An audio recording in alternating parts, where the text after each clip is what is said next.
everybody. We're a few minutes late, but sorry. you know, it's okay. I'm Ginger. I'm Dee, and this is Chattin with CHAP. Okay, well today we're just going to tell you a little bit about how homeschooling got started in Pennsylvania and CHAP too. So, but first we should probably announce a few things. Yeah, quick reminder, tomorrow, I've never seen that before. Yeah, it says we can new. share this with you guys. Yeah, I don't know. I don't know what that means. New stuff all the time. Quick reminder, biggest reminder is tomorrow night, 7 p.m., beginning homeschooling webinar. Yes. If you know anyone that is just starting out, if you yourself just starting out, or someone who is thinking about homeschooling, you don't have to be homeschooling. If they're just thinking about it and you've been answering questions for them, this is the place to be. Yes. So I will drop in the comments the link to register for that. But tomorrow night, 7 o'clock with Christy Rucker.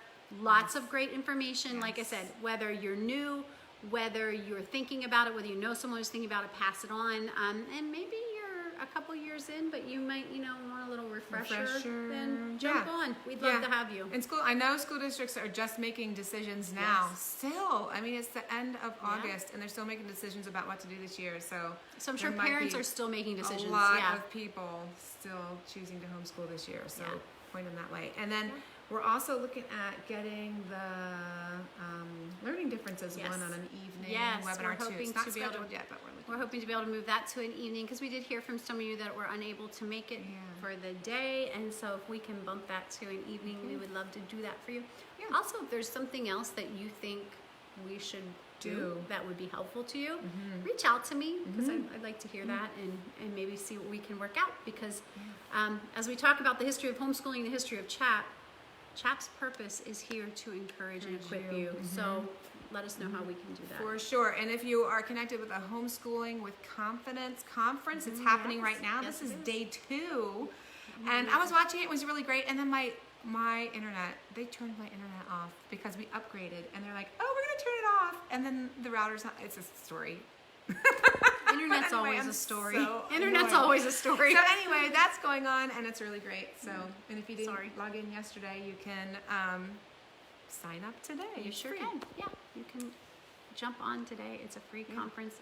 Lots of phenomenal speakers. Lots of phenomenal topics. So, yeah, if you missed what that is, we did a little video on Sunday. You can look back to our videos. Tons of posts. Lots of posts. You can check it out. But hey, we want to talk to you a little bit about the history of homeschooling and CHAP because we don't want you to take for granted the freedom to choose. Because at one point, homeschooling was illegal in Pennsylvania. It was illegal in and Pennsylvania. it wasn't that long ago. It wasn't that long ago. And I tend to forget that. Yeah. We got to stay on top of these freedoms. So in the 80s is when the whole idea with homeschooling really started to take, I mean, late 70s maybe, but in the 80s, people were really thinking about it. They were thinking about what was being taught at public school and if all in one, like one package is the right thing for every kid. Like, does every kid really learn this way? People were starting to think about that. And there's also a bunch of people thinking about faith-based learning. Including faith in their learning process, which had been taken away, I guess, in the 60s, pretty much, maybe before that. But they were rethinking that. So that's when the thought about homeschooling really started to come around. And originally homeschoolers were at the whim of the school districts. So that's crazy. They could tell you whether you could do it, and they just outright said no. No, you're not allowed. They said you had to have a teaching certificate if you wanted to do it. Or they might say that someone had to come and sit in your house and watch you. What are you doing? Good luck with that. Come on. Can you bring lunch? Exactly. Can you bring some coffee and maybe someone to clean up around here? Yeah, about it. There were quarterly school evaluations. I mean, honestly, think about how easy we do have it today. Yeah. I mean, really. Yeah. And some people it was just illegal. So they had to go underground or they might get thrown in jail. And it was just whatever every school district felt like doing. That's how it was. Yeah. And that was crazy. Yeah. So in 1984, some homeschoolers band together to create the homeschool We're law. going to work for homeschool freedom. So they were working on that for a number of years.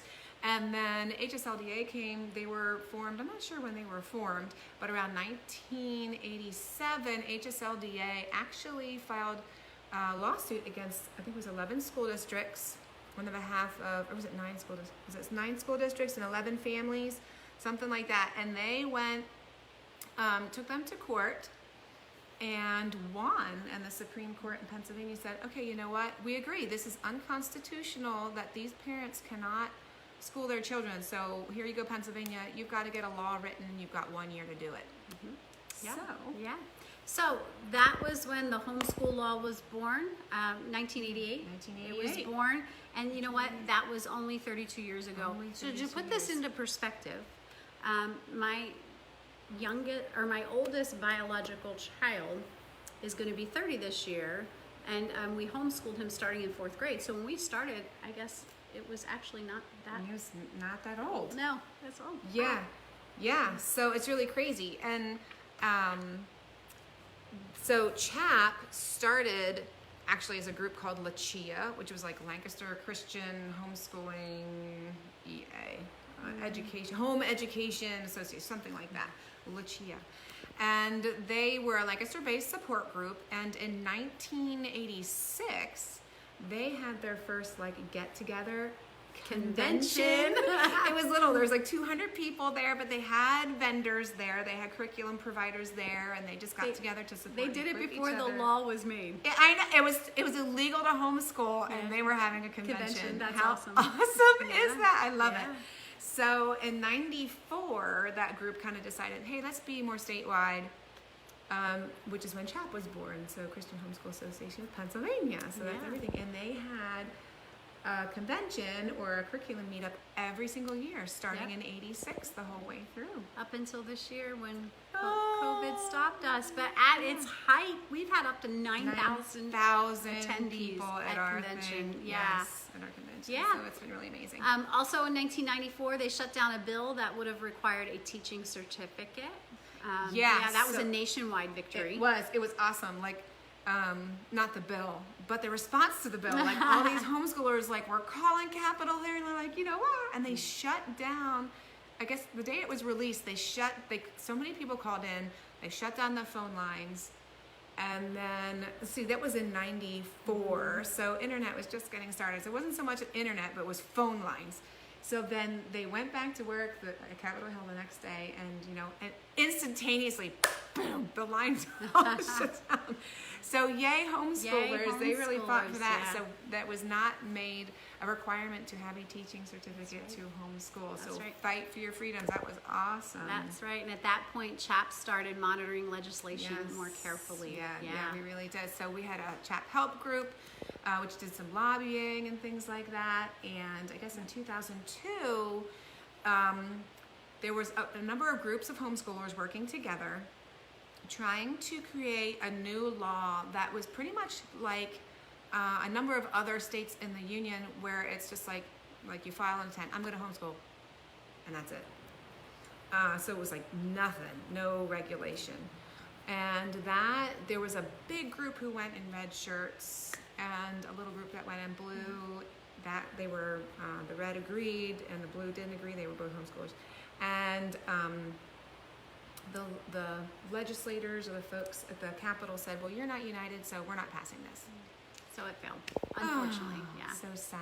But then in 2014, yes, some major changes were successfully made, which is what our current homeschool law is. And that changed the portfolios, and the diplomas. There's a few other things I actually can't remember. But when you read the homeschool law now, that has only been in place as it is since 2014. So it's only 6 years. Only 6 everyone years, out there, 6 years that our homeschool law has been what it is right now. So be thankful. Yeah. It's pretty darn new. It's Yeah. pretty darn new. It sure So we is. have to work to keep those freedoms free, keep those available to us. Yep. And CHAP is still doing that. CHAP is still fighting for homeschool freedom. We have a legislative team. Last year read 360 bills. That's like one a day. It is. That's I don't know if you realize that CHAP is doing That's that. a lot. Yeah, it's a lot of reading. Yeah. And I personally, I know some people who can read the bills, and it's it makes my head hurt. Mine too. And we're building relationships with legislators. Yes. I mean, CHAP is out there working. currently working on HB 1938. Yeah. Yes, and that's the one that is about the compulsory age. Remember, compulsory age changed to 6 to 18 when it used to be 8 to 17. And what CHAP is working on now with HB 1938 is that it would go back to compulsory age of 8 for us, and we would, I think it's just file a letter of intent at the age of 6, but you don't have to do evaluations and stuff. So that's what that is about. I encourage you to be involved in calling our Capitol, calling the legislators and stuff up there and saying, hey, HB 38, yeah, you really got to pass this thing. And, you know, do like the Capitol Hill thing happened in '94. We got to call them and let them know how we feel about it. You guys, it takes all of us. It doesn't just take CHAP calling the people we know down in Harrisburg. It takes all of us to be in touch with them and be like, you know, I feel strongly about this. I feel strongly that you need to change the compulsory age back for homeschoolers. So please take part in that. Please be involved. Call your legislators. Volunteer for CHAP. You know, CHAP is a volunteer-run organization. Yes. I mean, it couldn't happen without volunteers. Convention couldn't happen without volunteers. So much of CHAP could not happen without you. And I hope by our video today you realize the importance of CHAP and what we're doing for the homeschool community and how important it is to us, and we want you to be a part of that. Volunteer on the CHAP legislative team, be a lobbyist for homeschooling. Yeah, we need you. Homeschooling freedom. Needs each one of us. Each one of us. And like, you can even just call in your local guy and say, hey, you know what, homeschooling freedoms are really important. I want you to keep fighting for homeschooling freedoms. And just so that they hear from the homeschoolers out there that we're not just silent and, okay, it's good right now. Well, it might not always be good if you don't let people know your opinion on the freedom to choose to homeschool. That's right. And you know what? We have to be thankful for that right to homeschool. Yay. And for those who keep our freedoms protected. We need to just be really thankful for that. Yeah, and for those of you who are like, wow, I don't like the way school is going, I'm going to homeschool this year, be thankful that you have the option because it wasn't always there. Right, yeah. It wasn't always there. Yeah. So, well, CHAP, that's a little bit about the history and about CHAP, and CHAP is here for you, like I said, to encourage and equip, and if there's something that you need, let us know, but also we need you, and let's keep going together. Together we're stronger. You know what? And I want to mention, we're looking for topics for Chattin' with CHAP episodes. So if you have something you want to hear about, please comment below or message us. Let us know, because we want to be talking about stuff that you need to hear, that you need encouragement on, or whatever it could be. Or even if it's something we've done before and you just want us to talk about it again, we can do that too. We're very happy to do that. But we want to know what you want to know. That's right. We do. Well, we will be back next week. We will. But this has been Chattin' with CHAP. See ya.